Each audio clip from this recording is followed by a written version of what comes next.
স্মরণীয় ঘটনা আসলে সাকিবের রিটায়ারমেন্টটা যদি দেশ থেকে হতো এটা মনে হয় একটা স্মরণীয় ঘটনা বলা যেতে পারে, কারণ সেই টিম অ্যানাউন্সমেন্টটা সাকিবের সেই অ্যানাউন্সমেন্টটা আমার মুখ থেকে এসেছিল যে স্কোয়াডে ছিল, তারপরে দেশে আসতে না পারা সেই জায়গাটায় আমার মানে লাস্টে একটা মিলেনি আর কি। আমি অ্যানাউন্সমেন্ট করলাম সাকিব টিমে আছে, তারপরে সাকিব এসে রিটায়ারটা করতে সেটা একটা অপরিপূর্ণতা থেকে যায় আমার সিলেকশনের জায়গা থেকে। আর চ্যালেঞ্জ যেটা আমি একটু আগে বলেছি যে অস্ট্রেলিয়ায় পাকিস্তানি এই টিম, পাকিস্তানি টেস্ট টিম, এই তিনটা টিমকে একসঙ্গে কোঅর্ডিনেট করার ক্ষেত্রে 45 জন প্লেয়ারকে অ্যাকোমোডেট করার ক্ষেত্রে সেই জায়গায় আমাদের একটা বড় চ্যালেঞ্জ ছিল, বিকজ পেস বোলারদের বেশ কিছু ইঞ্জুরির সমস্যা ছিল। সেই 45 জনকে কোন ফর্মেটে কীভাবে অস্ট্রেলিয়া থাকবে, সেখান থেকে এসে পাকিস্তানে যাবে, পাকিস্তান থেকে টেস্ট টিমে যাবে, এই কোঅর্ডিনেশনটা কমিউনিকেশনটা করাটা খুব একটা চ্যালেঞ্জ ছিল। সেটা আমার মনে হয় যে খুব ভালো একটা কাজ আমরা করেছিলাম। সামনে কোচিং করাতে চান, যদি না হয় অন্য একটা বিকল্প চিন্তাও করে রেখেছেন। আমরা কি আপনি কি কখনো এরকমটা চিন্তা করেছেন কিনা যে যেহেতু বোর্ড একটা রিফর্ম হয়েছে, সামনে আরো হবে, ক্রিকেট বোর্ডে পরিচালক হিসেবে আসার এরকম চিন্তা ভাবনা আছে? একদমই না, কারণ পরিচালক হয়তো আলটিমেটলি সিলেকশনের থেকে তো একই রকম কাজ হচ্ছিল। আমি দূর থেকে কাজ করছিলাম, প্লেয়ারদের সাথে ডিরেক্ট কাজ করার সুযোগ ছিল না। ডিরেক্টর হলে তো আরও দূরে সরে যাবে, তো আমি তো চাই আরও কাছে যেতে হবে। সেই কাছে যাওয়ার চিন্তা থেকে আমি উপরে এসি রুমে বসে না থেকে মাঠে যেয়ে কাজ করতে চাই। এখন যদি ডিরেক্টর হয় সেই এসি রুমের ডিস্টেন্সটা আর একটু বেড়ে যাবে, মানে সিলেক্টরের যে রুমটা সেটা ছেড়ে আরেকটা ডিরেক্টর রুমে চলে যাবে। এটার চিন্তা একদমই করি না, কারণ আমার কাছে মনে হয় আমার খুব সাকসেসফুল বা খুব ভালো বা খুব জ্ঞানী সেটা বলবো না, বাট আমার মধ্যে যতটুকু জ্ঞান আছে সেটা থেকে আমি মনে হয় ক্রিকেট কোচিংয়ে গেলে আমার কাছে মনে হয় বেশি ডেলিভার করতে পারবো। সেই চিন্তা থেকে আমার চিন্তা ভাবনা হয়তো সিলেকশনে আলহামদুলিল্লাহ সাকসেসফুল করেছি এতদিন, বাট তার সঙ্গে কোচিংয়ের যে কিছু কাজ করার সুযোগ ছিল সেটা মাঠে যে কোথাও, বাট অন্য এর উপরে আর এই মুহূর্তে চিন্তা করছি। আনন্দ ভাই, একটা প্রশ্ন। আপনি লাস্ট 3 মাস ধরে অনেক ভিডিও দিচ্ছিলেন আপনার ফেসবুক পেজে, এবং আমি জানি না আপনি এটা শুনেছেন কিনা, কানাঘুষো ক্রিকেট পাড়ায় ক্রিকেটারদের মধ্যেও চলছিল। এইটা ব্যাক অফ দ্য মাইন্ডে কাজ করছে কিনা? ক্রিকেটারদের এমনও একটা কথা ছিল যে যেহেতু তিনি এজ লেভেল সিলেক্টর, তিনি এজ লেভেল ক্রিকেটারদের নিয়ে বেশি ফোকাস, কারণ আপনি ভিডিও করছিলেন, আপনার যেহেতু কমফোর্ট জোন তাদের সঙ্গে, কিন্তু ক্রিকেটারদের মধ্যে একটু সিনিয়র ক্রিকেটারদের মধ্যে এই আলোচনাটা ছিল। এটা কি কোনো না কোনোভাবে আপনাকে back of the mind hit করেছে? ছিল না, সেটা কি জানি না। হিট করার জন্য তো আগে টাচ করতে হবে, তারপরে হিট করবে। তারা এরকম আলোচনা ছিল কিনা সেটাই তো জানি। আমি ওইভাবে চিন্তা করিনি আসলে। আমি আমার জায়গায় কতটুকু অনেস্ট, আমি আমার জায়গায় কতটুকু কীভাবে চিন্তা করি সেটার উপর ডিপেন্ড করবে আমার মানসিকতা। আমি আসলে এখানে সিনিয়র প্লেয়ার, জুনিয়র প্লেয়ার বা কে কীভাবে চিন্তা করছি সেটা নিয়ে চিন্তা করি না। সেটা চিন্তা করলে আমি আজকে 9 বছর সিলেক্টর হিসেবে কাজ করতে পারতাম না, আমার নামে অনেক বিতর্ক আসতো। আপনি 8 বছরে আপনি এজ গ্রুপ সিলেকশনে আমার নামে বিতর্ক জায়গাটুকু খুঁজে দেখলে আমার মনে হয় না আপনি বেশি পাবেন। তারপরে তো কিছু বিচ্ছিন্ন ঘটনা থাকে, এটা অনেকেই বলতেই পারে যার যার জায়গা থেকে, বাট ওভারঅল যদি আপনি দেখেন আমার মনে হয় যে সেই ধরনের কোনো ঘটনা আপনি পাবেন না। ন্যাশনাল সিলেক্টর হিসেবে 1 বছরে মনে হয় না সেই ধরনের কিছু হয়েছে। সো আমার মনে হয় না কে কীভাবে চিন্তা করে সেটা হচ্ছে বড় কথা, আমি কতটুকু কীভাবে চিন্তা করছি এবং আমি যদি রাইট হই সেই জায়গায় আমাকে মনে হয় কেউ পিছনে হেল্প করবে। সো গত 3 মাসের ভিডিও বা এইসব বিষয় নিয়ে আমি খুব বেশি চিন্তা করি। আমার কাছে যেটা রাইট মনে হয় সেটাই। একটা প্রশ্ন, সেটা হচ্ছে যে যখন সুইচ করতে যাচ্ছেন আসলে কোচিং এর জায়গা থেকে ফর ন্যাশনাল সাইড কোনো অফার অর প্রপোজাল, এই ইস্যুতে আসলে নির্বাচনের জায়গাটা ছাড়ছেন কিনা? আমি কোশ্চেনটা আরেকটা কোনো অফার পেয়েছেন কিনা কিংবা কোনো প্রপোজাল দিয়েছেন কিনা যে আমি এটা বাদ দিয়ে এটা করতে চাই? আমি আমার যেখানে রিজেন লেটারটা সাবমিট করেছি সেখানে অলরেডি মেনশন করেছি আমি কোচিংয়ের আমার ট্র্যাকটা চেঞ্জ করতে যাচ্ছি। সেই ট্র্যাকটা চেঞ্জ করে কোচিংয়ে যেতে চাই। সেটা যদি বিসিবি মনে করে আমাকে অপরচুনিটি দিলে ক্রিকেট বোর্ড উপকৃত হবে বা আমিও উপকৃত হবো, যেটা আমি অবশ্যই প্রথমে থ্যাঙ্কস জানিয়েছি ক্রিকেট বোর্ডকে। আমি প্রচন্ড বসে আমাকে শুরু করেন, বাট ডিরেক্ট কোনো অফার আমার কাছে আসেনি। আলোচনা যে একদমই হয়নি সেটাও বলবো না, কিছুটা আলোচনা হয়েছে, বাট এটাতে কনফ্লিক্ট কোনো ডিসিশন বা সিদ্ধান্ত বলা যাবে না। সেক্ষেত্রে আলোচনার ডোরটা তো ওপেন থাকছে। আমি আরও 1 মাস স্পেসিফিক সেটা ন্যাশনাল টিম না একটু এজ লেভেল? আমাকে যদি জিজ্ঞেস করেন আমার ইচ্ছা বেসিক্যালি এইচপি জায়গাটা, আমি গত বছর সিলেক্টর হিসেবে এইচপির সঙ্গে খুব কাছ থেকে কাজ করেছি, মানে আমার দায়িত্বটা ছিল এইচপিটা ফলো আপ করা। তার আগেও আমি যখন আন্ডার-19 করেছি তখন আমি কোচিংয়ে আসবো বলে আমি এইচপিতে কিন্তু 2 সপ্তাহ ব্যাটিং কোচ হিসেবেও কাজ করেছি। তো এইচপির কাজের প্যাটার্ন, এইচপির কাজের যে ধরন, যেভাবে কাজ হচ্ছে সেই জায়গাটা আমার কাছে মনে হচ্ছে আমার সেই জায়গাটা কাজ করলে বাংলাদেশ ক্রিকেটের জন্য হয়তো ভালো হওয়ার সম্ভাবনা রয়েছে।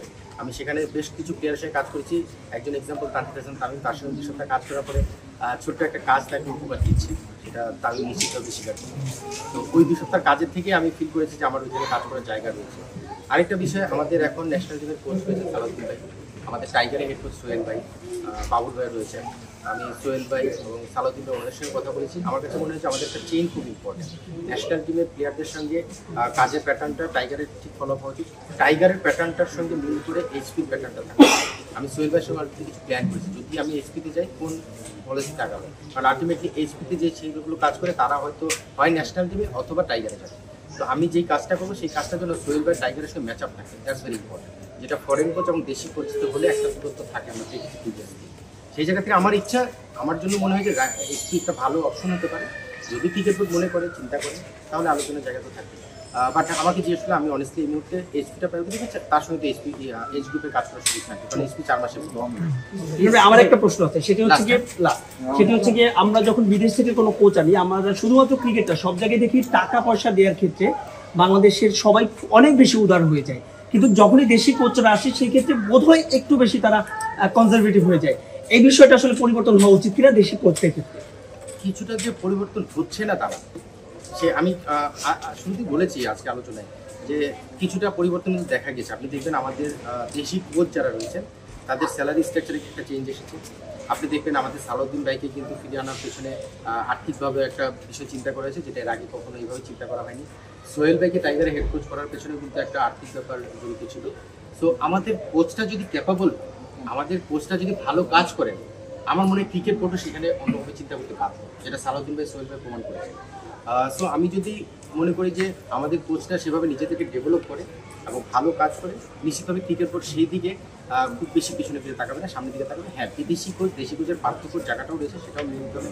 আমাদের ক্যাপাবিলিটি অ্যাবিলিটির জায়গা রয়েছে, আমাদের শেখার ক্ষমতা কতটুকু, আমরা কতটুকু ডেলিভারি করছি, এই সবগুলো বিষয় আপনি যদি চিন্তা করে দেখেন, যাদের নাম মেনশন করলাম এরা নিজেদেরকে প্রমাণ করে এসেছে। সেই প্রমাণ যদি বাকি থাকে, আমি শিওর যে ক্রিকেট বোর্ড সেই জায়গায় ডিফারেন্টভাবে চিন্তা করতে পারতে হবে। কমিউনিকেশনটা করাটা খুব একটা চ্যালেঞ্জ ছিল, সেটা আমার মনে হয় যে খুব ভালো একটা কাজ আমরা করেছিলাম। আপনার বিসিবির সঙ্গে কথা হয়েছে কিনা? বিসিবি আপনার এই পদত্যাগটাকে কিভাবে দেখছে? বিসিবির সঙ্গে স্বাভাবিকভাবে আমি কিন্তু এটা বেশ 3 মাস যাবতীয় আলোচনা করছি। আমার রাজনৈতিক ফাহিম স্যার, ফাহিম সিনহা, সবার শেষে ফারুক ভাই, আমাদের প্রেসিডেন্ট, ওনার সঙ্গে আমি কথা বলেছি। সবার সঙ্গে কথা বলে আমি সিদ্ধান্তটা নিয়েছি এবং আমার কোচিংয়ের ভিশনটা বা আমার কোচিংয়ের লক্ষ্যটা নিয়ে আমি আলোচনা করেছি। সেই লক্ষ্যটা ওনারা যদি মনে করে যে আমি ফুলফিল করার মতো অ্যাবিলিটি আমার আছে বা আমি ক্যাপাবল, যদি ক্রিকেট বোর্ড আমার ব্যাপারে চিন্তা করে সে ব্যাপারে আমি পজিটিভ চিন্তা করতে পারি। আর যদি ক্রিকেট বোর্ড মনে করে যে না এই মুহূর্তে না, তাহলে আমাকে হয়তো ডিফারেন্টভাবে চিন্তা করতে হবে। সেই চিন্তাটাও আমি কিছুটা যে করিনি তা না, আমি সেটা চিন্তা ভাবনা করেই তারপরে ডিসিশন নিয়েছি। সেটা হচ্ছে যে মানে এই ডিসিশনটা আসলে আপনি কবে থেকে নিয়েছেন, হুট করেই নিলেন কিনা, কিংবা মানে কবে থেকে এইটা আপনার মাথায় ছিল যে আপনার এই প্রফেশনটা ছেড়ে কোচিং এ আসা দরকার? ক্রিকেটটা করছিল কখন? এটা আমি বেসিক্যালি বেশ অনেক আগে থেকে আমার ইচ্ছা ছিল, বাট আমি যখন এজ গ্রুপ করলাম লাস্ট আন্ডার-19, আমি শুরুতেই বলেছি যে আন্ডার-19 2024 ওয়ার্ল্ড কাপটা যখন আমি করে আসলাম, করে আসার পরে কিন্তু আমি অলরেডি কোচিংয়ের জন্য ডিসাইডেড ছিলাম। তার কিছুদিন পরে কিন্তু বোর্ড মিটিং হয়। সেই বোর্ড মিটিংয়ে যখন আমাকে অফার করা হয় ন্যাশনাল সিলেক্টের জন্য, আমি মনে করলাম যে এজ গ্রুপ থেকে কন্টিনিউ প্রসেসে ন্যাশনাল সিলেকশন সেই জায়গাটাও কন্টিনিউ করা যেতে পারে, সেই জায়গা থেকেই করা। তারপরে গত 3 মাস যাবত, মানে এই বোর্ড চেঞ্জ হওয়ার পরে আপনি দেখবেন যে গত 3 মাসে বেশ কিছু পরিবর্তনের হাওয়া দেখা গিয়েছে। সেটা কোচিং হতে পারে, চিন্তা ভাবনা হতে পারে, বা কী বিষয়ে বা বেশ কিছু অ্যাক্টিভিটিসে। সেখান থেকে আমাকে জিনিসটা একটু আবার নাড়া দেয় যে আমার মনে হয় এখনই চিন্তা ভাবনা করার সময় এসেছে। সেই চিন্তা থেকেই এবং প্লেয়ারদের অনেস্টলি আমি প্লেয়ারদের সঙ্গে অ্যাজ এ সিলেক্টেড যতটুকু কথা বলা দরকার, কমিউনিকেশন করা দরকার, সেটা রয়েছে। সেই কনভারসেশন কমিউনিকেশনের মধ্যে কোচিংয়ের অনেক কিছু থাকে। সেটা 1-to-1 প্লেয়ার অনেকেই রয়েছে, আপনারা হয়তো অনেকের কথা জানেন, অনেকের কথা জানেন না। তাদেরকে গাইড করার ক্ষেত্রে ওই ভূমিকাটা আমি আসলে ফোনে বা দূর থেকে কমিউনিকেশনের মাধ্যমে করি। আমার কাছে মনে হয়েছে যে তাদের সঙ্গে আমি 1-to-1 কাজ করার যে সুযোগটা, হাতে ব্যাটে বলে কাজ করার যে সুযোগটা, মাঠে যে কাজ করার সুযোগটা, সেটা আমি অনেক জিনিস করছিলাম, যেটা ফোনের মাধ্যমে করছিলাম। সেই জায়গাটা মনে হচ্ছে যে আমি তাদের সঙ্গে যে কাজ করার সুযোগটা পাবো। কারণ অনেস্টলি আমি সিলেক্টেড হওয়ার পরে আমি কখনো কোনো কোচের কোচিং মেথডে বা কোচিংয়ের মধ্যে যে কখনো হ্যাম্পার করার চেষ্টা করি। এটা কোচটা পছন্দ করেন না, পজিটিভলি নেন না, এটা ফ্যাক্ট। তো সিলেক্টর হিসেবে সেটা করাটা আসলে কোনো রাইটস নেই। তো আমার মনে হচ্ছে তাদের সঙ্গে আমি যদি কাজ করতে পারতাম ডিরেক্ট, সেটা আরও বেশি ভালো হয়। সেই জায়গায় ওভারঅল আমার মনে হয় যে গত 3 মাস যাবত আমি এটাতে আরেকটু চিন্তা ভাবনা গোছানো শুরু করি যে কীভাবে করা যেতে পারে। এই 3 মাসের মধ্যে আমি বোর্ড যদি আমার ব্যাপারে পজিটিভ হয় আলহামদুলিল্লাহ, যদি নাও হয় সেক্ষেত্রে আমার কী হতে পারে সেই জায়গাটা বোঝাতে হয়েছে। এই 3 মাসের মধ্যে আমি সেই কাজগুলোও করেছি, করে তারপর বুঝি, তারপরে সেটা করছিল। এটা তো বলো জানতো, এই প্রসিডিউরটা বলতে যে কতদিন আগে থেকে জানিয়েছে এবং আপনি রিটার্নটা কবে দিয়েছেন? বেসিক্যালি এটা আমার অনেকদিন আগেরই চিন্তা ভাবনা। আমি আসলে আন্ডার-19 ওয়ার্ল্ড কাপ যখন করে আসলাম 2024-এ, তারপরে কিন্তু আমি কোচিংয়ে যাওয়ার ব্যাপারে অলরেডি ডিসাইড ছিলাম। বাট ওই মুহূর্তে হঠাৎ করে যখন আমাকে ন্যাশনাল সিলেক্টর হওয়ার জন্য অফার করা হলো, তখন আমি চিন্তা করলাম যে এইচ গ্রুপ সিলেক্টর 8 বছর, প্রায় 8 বছর ছিলাম। সেখান থেকে ন্যাশনাল সিলেক্টর হয়ে যাওয়াটা মনে হয় একটা রাইট ট্র্যাকেই থাকা। সেখান থেকে সিদ্ধান্তটা আবার চেঞ্জ করে কোচিং থেকে সিলেকশনে যাওয়া। গত মার্চের 1 তারিখ থেকে অফিসিয়ালি জয়েন করি।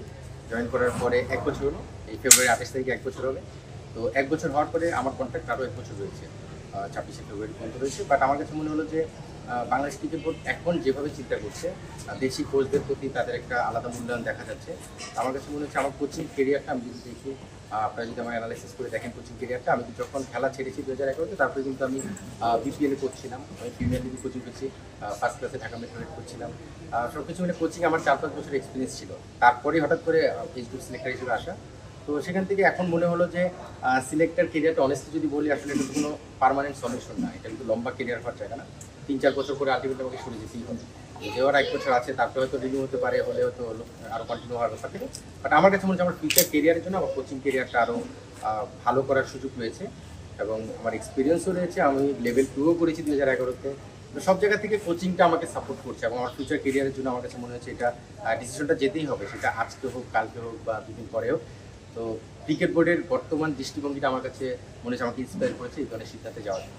সেক্ষেত্রে সিদ্ধান্তটা হ্যাঁ, একদিক থেকে খুবই ভালো একটা সিদ্ধান্ত আপনি বললেন। তবে এমন সময় করলেন অনেক প্রশ্ন চলে আসে, মানে অনেকে ভাবে যে অনেকেই পদত্যাগ করে না, যে নির্বাচক আগেও ছিলেন, কখনো পদত্যাগ করে না, নিজ থেকে সিদ্ধান্ত নেয় না। আপনি অবশ্যই ব্যাখ্যা করেছেন কেন আপনি করেছেন। তারপরেও আপনি তো কোনো সময় মানে ডিফিকাল্টিস ফেস করেননি, এমন কিছু করেন মানে হয়নি যে আপনি পদত্যাগ করবেন, বোর্ড থেকে তেমন কিছু হয়নি বা আপনার কোনো সমস্যা হয়নি নাকি? না, আলহামদুলিল্লাহ আমি প্রায় 9 বছর, 4 মাস কম 9 বছর এজ গ্রুপ সিলেক্টর এবং ন্যাশনাল সিলেক্টর মিলে এই 9 বছরে আমি যখনই ক্রিকেট বোর্ডের কোনো মিটিং অ্যাটেন্ড করেছি, সেটা আমাদের ডিরেক্টর হোক, চেয়ারম্যান হোক, বোর্ড প্রেসিডেন্ট হোক, বা আমাদের নিজেদের সিলেকশন মিটিংয়ে, আমি কখনো কোনো নেগেটিভ কোনো কিছু আমার ব্যাপারে পাইনি। ইভেন আমি শিওর যে আপনারাও আসলে খুব পজিটিভলি আমাকে চিন্তা করেছেন সবসময়। তো সেখান থেকে আমি সবসময় পজিটিভ ভাইব পেয়েছি এবং সাপোর্টও পেয়েছি। আমি যখনই কোনো মিটিং অ্যাটেন্ড করেছি, আমি আমার মনের যে মানে ভিতরের কথা আমি সবসময় ওপেনলি বলার চেষ্টা করেছি। আমার লজিকগুলোকে আমি উপস্থাপন করেছি, সেটা যদি আমি ভুল হই সেটাতে আমি মেনে নিয়েছি, ঠিক রাইট হলে অন্যরা মেনে নিয়েছি। তো সেই জায়গা থেকে কখনো আমি নেগেটিভ কিছু পাইনি। ইভেন এই বোর্ডও আমার কাছ থেকে কখনো নেগেটিভ কিছু পাইনি বা আমাকে বলেও নি। সব জায়গায় আমার ভালো একটা কাজের প্রতিফলন আপনারা দেখেছেন বা আপনারা সাপোর্ট করেছেন। সেখান থেকে কাজের ব্যাপারে ক্রিকেট বোর্ড থেকে কখনো আমি 9 বছরে কোনো প্রতিবন্ধকতার সম্মুখীন হইনি। ইভেন আপনি জানেন যে এজ গ্রুপ সিলেকশনেও বিভিন্ন সময় বিভিন্ন রেফারেন্স আসে, সেখানেও আমি স্ট্রিক্টলি কতটুকু হ্যান্ডেল করেছি সেটা আমার প্রিভিয়াস ব্যাকগ্রাউন্ডই বলে দেয়। আমার রেকর্ড পারফরমেন্স মানে সিলেকশনের জায়গা থেকে আপনারা দেখতেই পাবেন। সেখানেও হয়তো আমাকে বাধার সম্মুখীন হতে হয়েছে, রাজনৈতিক অনেক ব্যাপার অনেক সময় আগে পড়েছিল। সেই জায়গাগুলোতে আমি আসলে বোর্ডকে ম্যানেজ করতে পেরেছি আমার জায়গা থেকে লজিক দিয়ে, সেই রাজনৈতিক বিষয়টাকে উপেক্ষা করে রাইট ডিসিশনে থাকা। তো আমি আসলে বোর্ডের সাপোর্ট সবসময় পেয়েছি, এখনও পাচ্ছি না। বাট আমি এখনও বোর্ডের সাপোর্ট পেতে চাই। যদি কোচিং করাতে চাই, আমি চাই বোর্ডের সঙ্গে কাজ করার ব্যাপারে ইন্টারেস্টেড। যদি বোর্ড মনে করে আমাকে যে কোচিং ক্রিকেট বোর্ডেই রাখা সম্ভব বা কাজ করা সম্ভব, সেটা থাকবে। বাট মাঝারে যে প্রশ্নটা ছিল যে ক্রিকেট বোর্ড থেকে বা আশেপাশ থেকে কখন আমি নেগেটিভ কিছু এখন পর্যন্ত পাই। আপনি যেটা বলছিলেন যে আপনি ক্রিকেট বোর্ড থেকে কোনো নেগেটিভ কিছু পান না, কিন্তু এজ লেভেলে একটা স্বাধীনভাবে আপনি নির্বাচকের ভূমিকা পালন করেছেন, এরপর জাতীয় দলে এসেছেন, 1 বছরের মতো পালন করলেন। এই সিলেকশন প্যানেলে থাকা অবস্থায়, সিলেকশন প্যানেলে কাজ করা অবস্থায়, সিলেকশন প্যানেল থেকে কোনো ধরনের আপনি কোনো বাধা কিংবা স্বাধীনভাবে কাজ করতে পেরেছেন কিনা, এবং এই 1 বছর আপনার এক্সপিরিয়েন্সটা কি যদি আপনি একটু খোলামেলাভাবে বলতেন আমাদের। 1 বছর এখনো শেষ হয়নি, আমি আরো 1 মাস কিন্তু আছে এখনো আমার সিলেকশনের মেয়াদ। 28শে ফেব্রুয়ারি পর্যন্ত আমি কন্টিনিউ করছি। তো আমার কাছে মনে হয় 1 বছরের এক্সপিরিয়েন্স। আমি লিপু ভাই নতুন আসলেন, আমি নতুন আসলাম সিলেকশন প্যানেলে, রাজবাবু ছিল রাজা। তো আমরা তিনজন যখনই কোনো সিলেকশন করলাম, আমার মনে হয় আমি আমার অনেস্ট অপিনিয়ন দিয়ে, আমার লজিক দিয়ে আমি সব জায়গায় কথা বলেছি, প্রতিটা প্লেয়ারের ক্ষেত্রে, প্রতিটা প্ল্যানিংয়ের ক্ষেত্রে।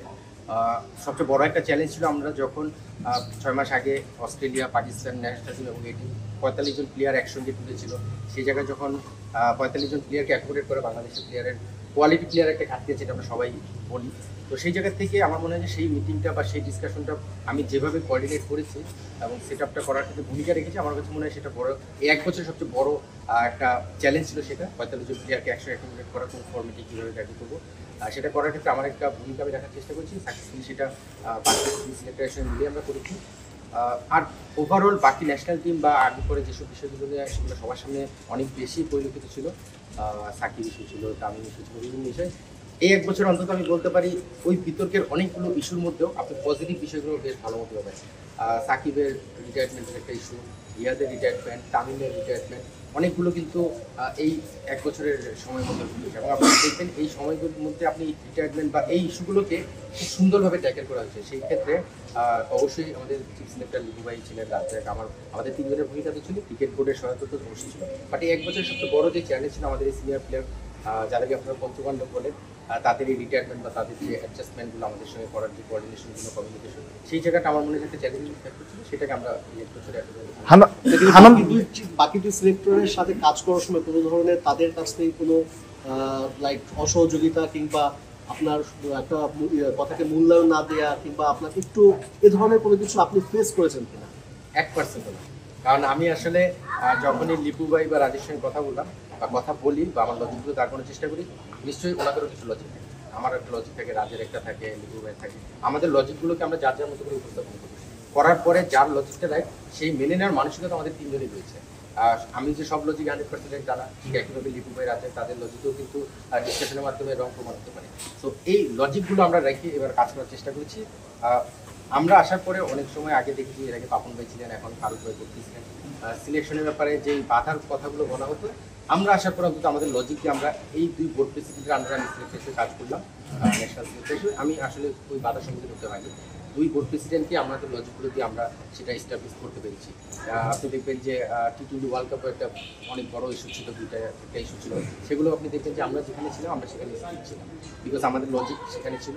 এবং এই দুজন সিলেক্টর এবং আমরা মিলে যেই লজিকগুলো আমাদের নিজেদের মধ্যেই অনেক কথা কাটাকাটি অনেক কিছু হতো যে লজিকের জায়গায়, সেখান থেকে আমরা এক জায়গায় আসতাম। বাট আমাদের আসলে আমার জায়গা থেকে আমি খুব বেশি ব্যাকফুটে যেতে হয়নি, আমার লজিকগুলো আমি স্ট্রংভাবে উপস্থাপন করতে পেরেছি। এবং যেটা আমার প্রিভিয়াস হিস্ট্রিও বলে আমি সেখানে স্ট্রং ছিলাম, আমার লজিকগুলো আমি সেভাবে দাঁড় করে।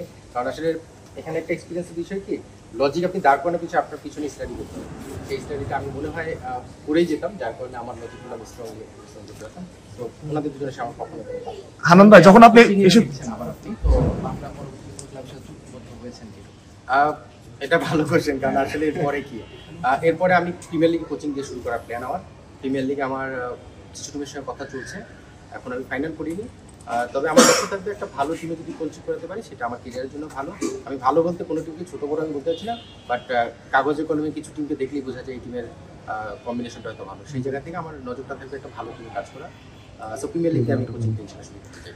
হান্নান ভাই, আপনি নিশ্চয়ই একটা ভিশন নিয়ে আসলে এসেছিলেন, লং টাইম ভিশন, যে এই কাজটা করবো। প্রধান নির্বাচক আপনি আন্ডার-19 সাফল্য পাচ্ছিলেন, আসলে এখানে আপনি সাফল্য পেয়েছেন, প্রশংসিত হয়েছে সবার থেকে। তারপর আসলে কোন ভাবনা থেকে 9 বা 10 মাসে ছেড়ে দেওয়া, কি ভাবনাটা আপনার মধ্যে কাজ করছিল বা হুট করে কেন এটা হলো? 9-10 মাস না, এখানে প্রথমে কারেকশন করি। আমি ফেব্রুয়ারি 28 তারিখে আমার 1 বছর পূর্ণ হবে, কারণ আমি মার্চের 1 তারিখে জয়েন করেছি। সো 1 বছর পুরো পূর্ণ করে আমি ছাড়ছি, চ্যাম্পিয়ন্স ট্রফিটাও রয়েছে এর মধ্যে। সো 1 বছর পূর্ণ করার পরে আসলে লক্ষ্য তো ছিল, একটা লক্ষ্য থাকে যে আসলে আমি যখন আমার ফার্স্ট টেস্ট মিট করি অ্যাজ এ ন্যাশনাল সিলেক্টর, সেখানে আমি বলেছিলাম যে আমার লক্ষ্য ছোটোদের ট্রফি আনার ক্ষেত্রে আমার যেমন ভূমিকা ছিল, আমার লক্ষ্য যে বড়দের বৈশ্বিক একটা ট্রফি আনার আমার লক্ষ্য নিয়ে আমি সিলেকশনটা শুরু করতে চাই।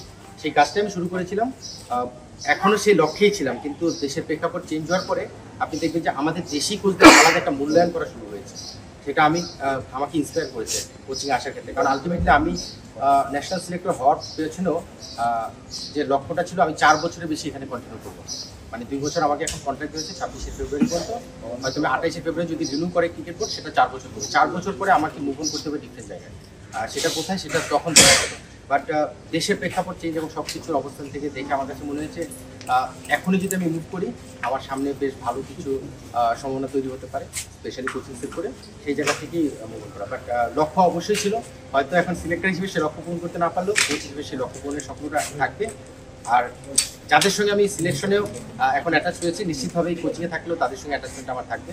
আমি যাদেরকে বলতে আছি আপনারা নিশ্চয়ই জানেন, সেই প্লেয়াররাও এখন বাংলাদেশ লিগে রয়েছে, বাংলাদেশের আশেপাশে বিভিন্ন জায়গায় রয়েছে। তারাও চায় যে কোচিংয়ে না থাকলে, সিলেকশনে না থাকলে আমি যেন কোচিংয়ে তাদের পাশে থাকি।